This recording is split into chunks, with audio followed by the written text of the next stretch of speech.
పెట్టుబడి కాదు ఇది. ఇది సంపద, భగవంతుడు ఇచ్చిన సంపద. ఇది భగవంతుడు అనుగ్రహంతో. చిరంజీవి గారు ఎవరండి?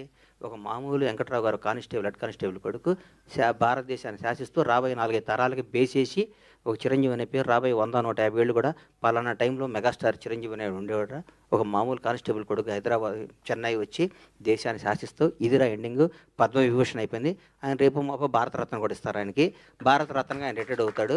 అట్లా చరిత్రలో కొందరే ఉంటారు. కొన్ని లిమిటెడ్. భగవంతుడు ఈ మధ్య మా ఫ్రెండ్ని అడిగా, ఈ వాచ్ ఎంత అంటే 40 కోట్లు అన్నాడు పెట్టుకుంటే. లలిత జ్యువెలరీ ఒక ఫ్రెండ్ ఒక ఆయన అడిగితే, అదేంటన్న లిమిటెడ్ ఎడిషన్ 8 చేశాడు అన్న, ఉంటాయన్న తర్వాత చేయరా అన్నాడు. అట్లాగే భగవంతుడు కొన్ని లిమిటెడ్ ఎడిషన్ మనుషులను పుట్టిస్తాడు.